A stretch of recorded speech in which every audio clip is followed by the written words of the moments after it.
Holster meal. Hello. There we go. Hi, How's it going? it's going great. Thank you so much for your patience. No For some problem. No reason, problem. it did not like my laptop. Yeah, I'm not sure what's up with Instagram and that, but you're actually the second person who told me that in like a month that they couldn't join from their laptop. First things I want to start out by saying condolences to you and your family Thank you on the so loss of much. your grandmother. I know it's never easy for sure. That's I just true. want you She to was know that. Go ahead. 104 years old, Oh my wow. husband's grandmother. Oh Yes. wow. That's the blessing, 104. Yes, sir, it is. Absolutely. But yeah, our Well, hearts and our prayers go out to him, and thank you. thank you for making time to sit down with us today. Well, I love gun owners. I love when I see people of our race that are supporting our Second Amendments and understand how important it is for us to maintain the ability to protect ourselves, our families, and our home. So thank you Absolutely. for what you're doing. Absolutely. No problem at all.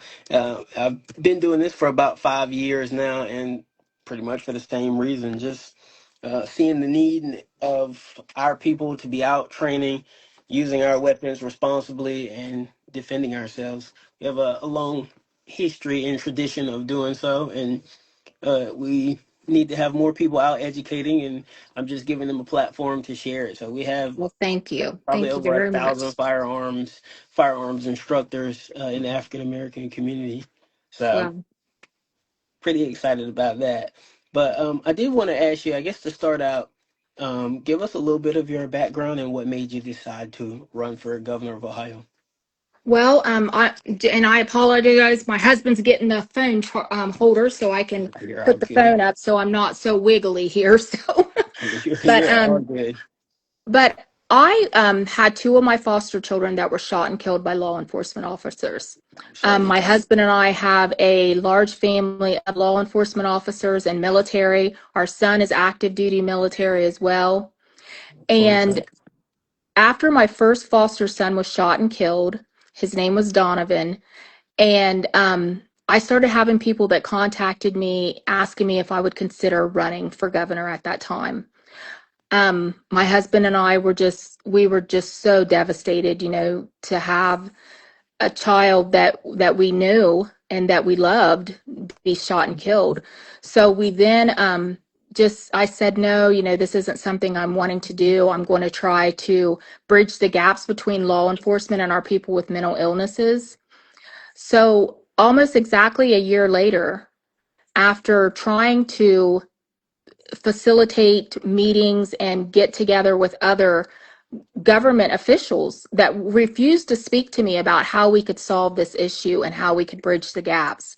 But almost exactly a year later, my foster daughter, who was 7 months pregnant, was shot and killed. Her name was Takaya by law enforcement officers.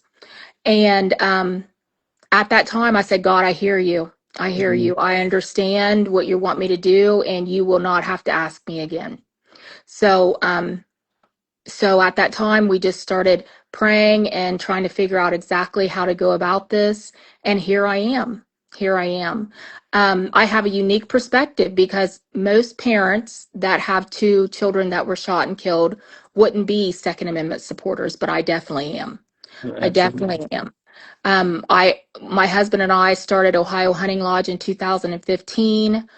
Um, we, just we believe 100% that things would be so much worse for Americans if we lost our abilities to protect ourselves. Absolutely.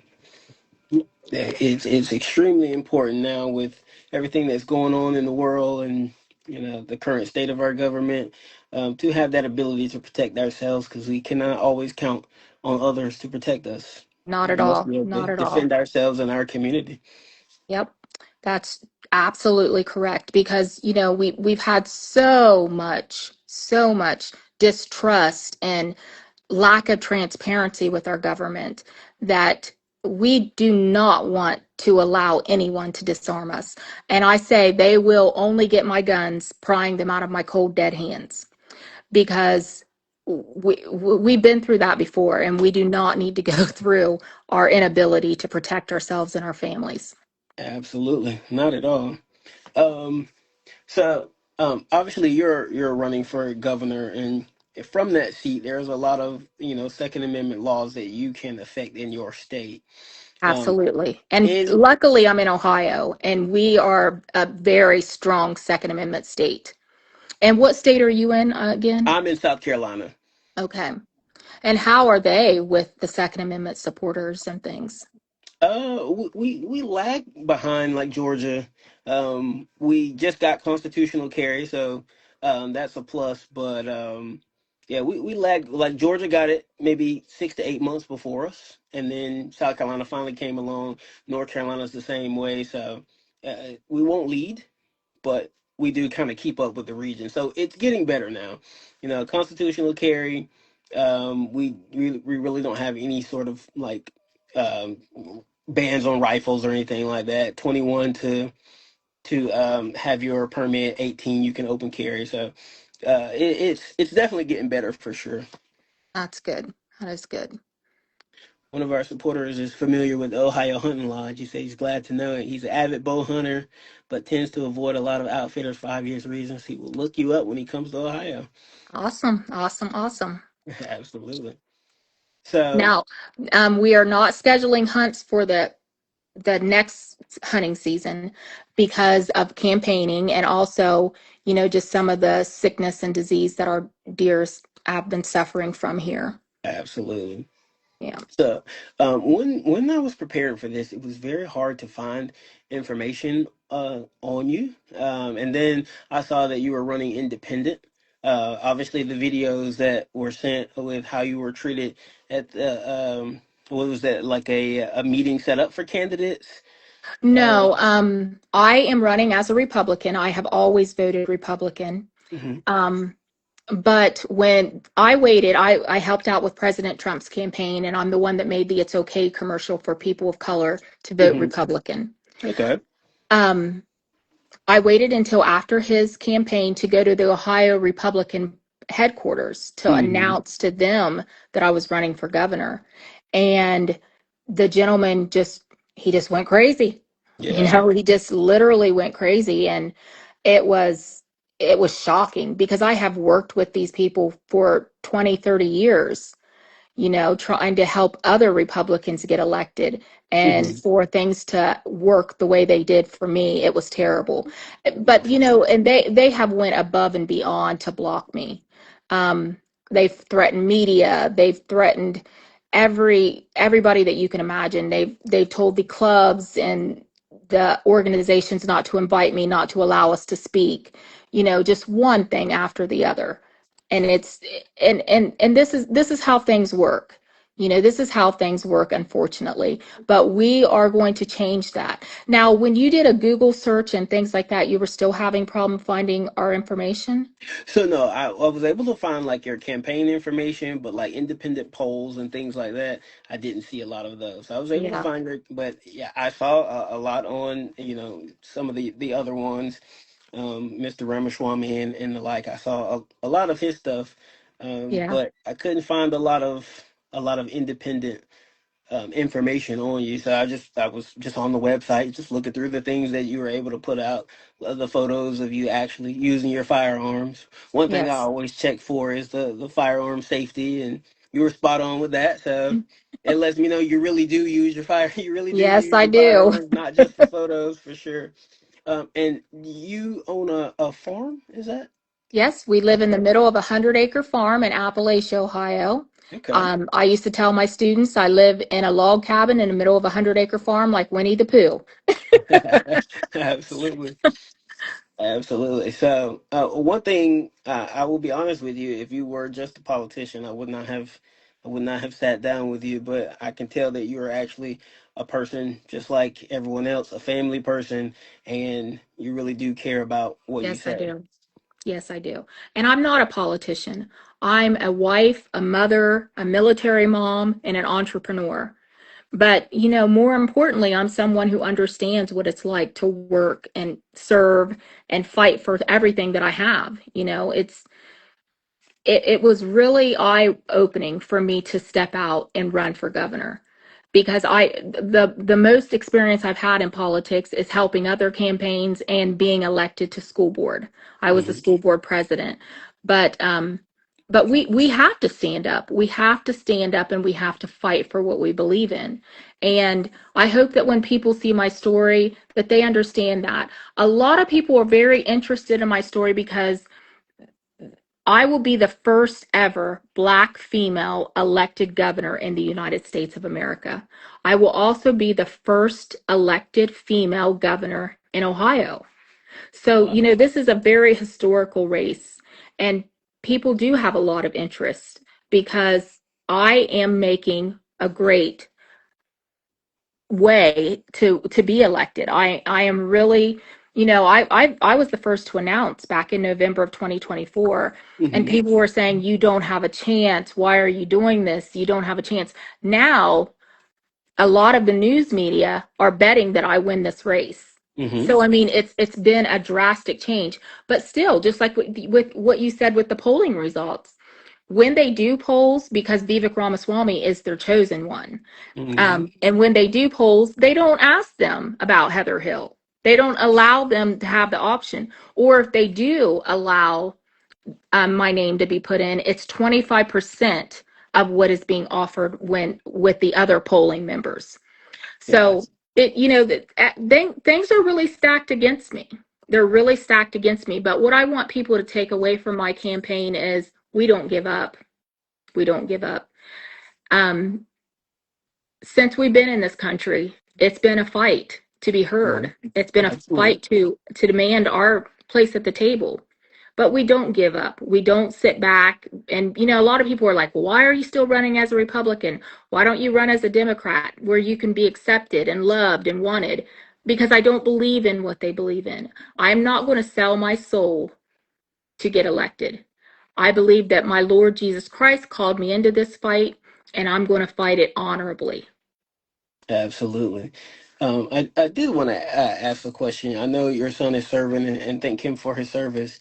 Thank you. How concerned are you as far for the Ohio citizens about a potential draft and conflict overseas? Well, my son's contract is up next month, Hmm. so he will be officially out of the military. But when I spoke to him about this, because as any military mom, I was scared to death. But my son said, "Mom, you know what? This is what I signed up for. I am here to protect our country and I want to serve." I'm like, "But you don't want to go to war?" He's like, "Yes, I do. If that's what I need to do, that's what I committed to do. I committed to protect the United States." So, and our allies. So, it's a hard thing to think about, but it gives me a lot of pride in my country and my son to hear him say that he would absolutely step up and do what he needed to do to protect us. Absolutely. And Now, go my ahead. running mate, he is Darren. Are you able to find that phone holder? It was in one of the bags. But my running mate, Stuart Moats, he is a retired Air Force major. Okay. He has his two kids are both serving. His son just graduated from the ROTC program, and his daughter is active duty. So our campaign is filled with military men and women, and we just have a love for our country, just a love for our country, a love for Ohio, and we will do everything that we possibly can to protect our way of life.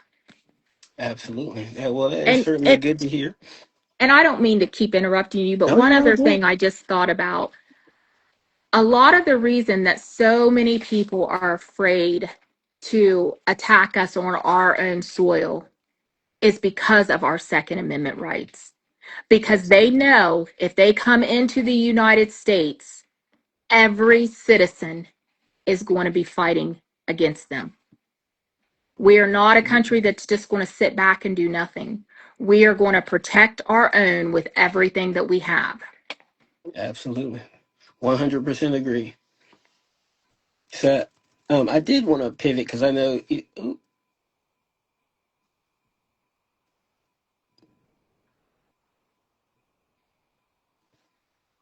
I think she dropped off. Well, we'll see if we can get her back on, and we'll go from there. Um, so yeah, uh, so if you guys have any questions, feel free to drop those questions in the chat. Um, see if we can get her back on.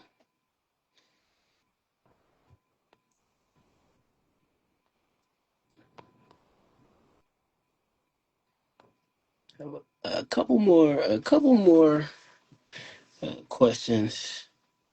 Two more really. That uh, there we go. Let's see. All right,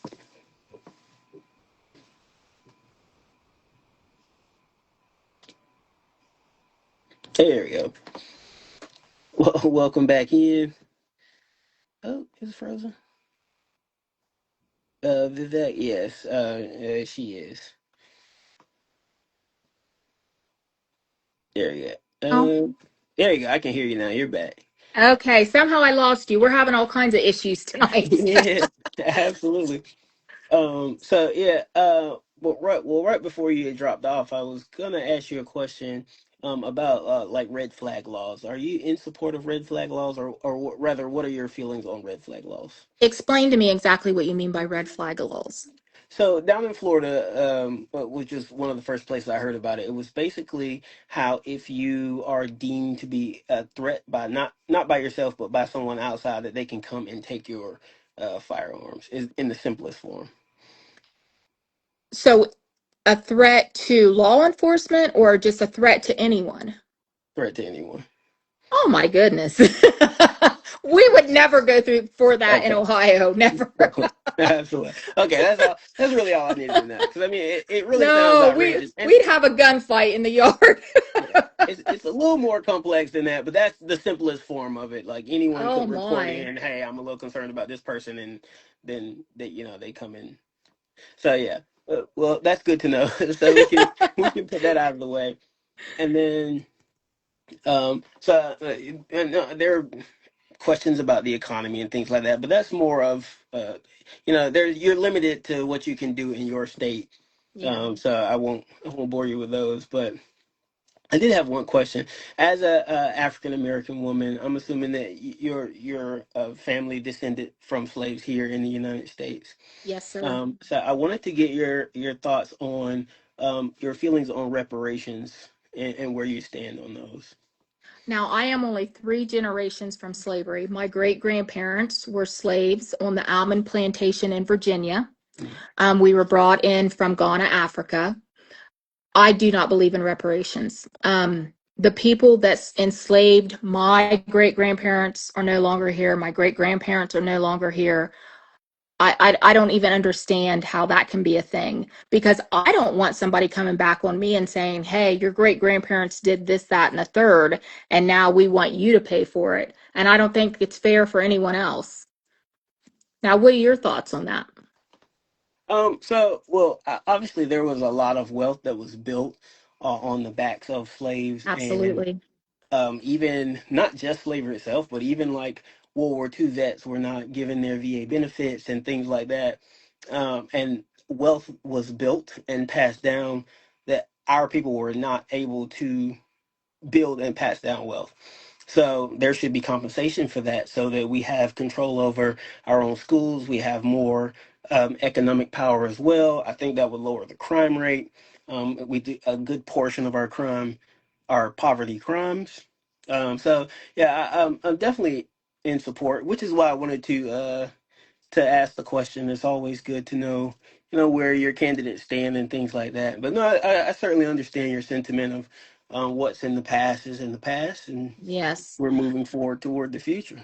Absolutely. And I don't believe in segregation. I don't believe we should have our own schools. I think that we need to all remember who we are and we're Americans. Um, Under no circumstances do we need to let anyone trick us into segregating ourselves. that is not going to benefit any of us. So I do have a different perspective.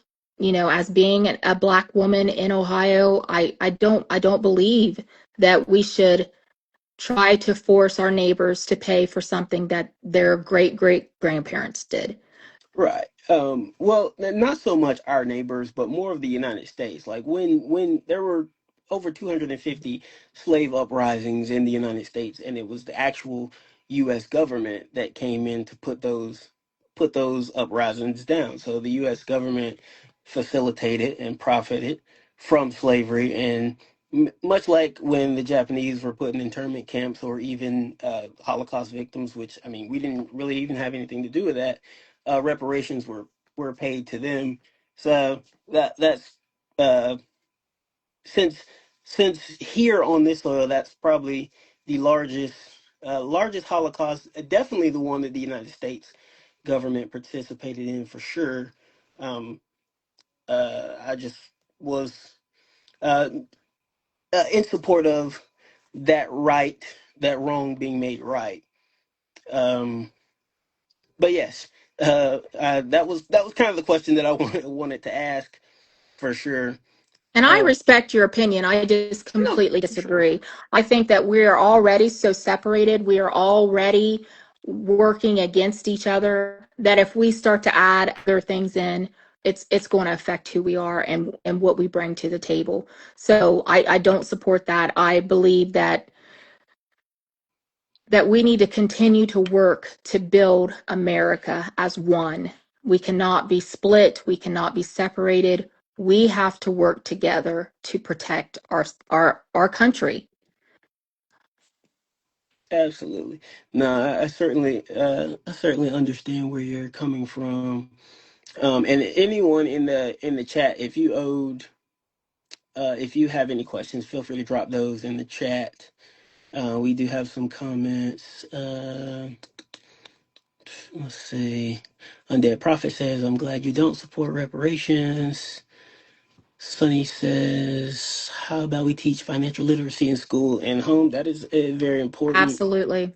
Heavy on safety says, "A debt is owed from the government, not our neighbors." I agree. But Uh, this is the thing. Who's going to pay that debt? That's America's going to pay that debt. mhm. And who is America? We are America. So we are asking our neighbors to pay this debt. Yeah, there is another gentleman from South Carolina, and he was running for the South Carolina State Senate, and I think he explained it very well as far as like when COVID hit, there was trillions of dollars that were set aside for that. There was trillions of dollars that were set aside to send overseas to Israel, send overseas to Ukraine. So the money is definitely there. No one was asked to pay any additional taxes to cover those. It was just given and then forgiven, like the PPP loans. It was given and then forgiven. So the money is definitely there without raising taxes on our citizens as well. Hold on 1 second. There we go. All right. So getting back to the Second Amendment, was there anything that you would say that you would do in Ohio to strengthen the Second Amendment? Well, the way that we're going to strengthen our Second Amendment is by not allowing them to put rules and regulations on what kind of weapons we're allowed to own. Um, I think that the way we're going to keep our Second Amendment strong is by remembering that we have the control. We are the ones that can control if we allow them to take control of our weapons. We need to remember that voters are the ones that are in control, and we have to get out and we have to vote. No, for sure. If we give them an inch, they will take a mile. We cannot trust the people that are in government to do what's best for us. We have to fight for ourselves. And I believe that Absolutely. 100%. And that's why I'm running for governor. Absolutely. So I won't take up any more of your time. I definitely appreciate you coming in. I will send you over a copy of this so you can, use it as you see fit. Okay. So yeah, I'll Feel send free it to out. edit. Right, right, yeah, no, definitely. Yeah, I'll send you over like the unedited version, and then we'll clip it up and get it put out there for sure. But I appreciate your time and good luck on your race. Well, That's in thank you. November 3rd, if I'm not May mistaken. 5th is our primary. Oh, okay, And I I got would you. just like to encourage everyone, please go to my website. It's Fight Like Hill, Hill, fightlikehill.com. This is a historical race, and I cannot win without your help. I need volunteers, I need donations, I need any and everyone that would be willing to help. This is an uphill battle, but we have to stand up for each other. So again, I'm the only politician that gives out my private cell phone number. I speak to voters up until midnight every night. So in half-hour increments. So if you have questions, concerns, go to my website, Fight Like Hill, get my cell phone number. It is listed on the website there. Make donations, sign up to volunteer, whatever you would like. But thank you so much for giving me a platform and for letting my voice be heard. Absolutely. And All we'll right. hopefully we'll be speaking to you again later on after the Absolutely. primary. Absolutely. Anytime you want to talk to me, I would love to talk to you. Thank you Uh, again for what you're doing. yes, ma'am. All right. You enjoy the rest of your night. You too. Bye bye. All right. Bye.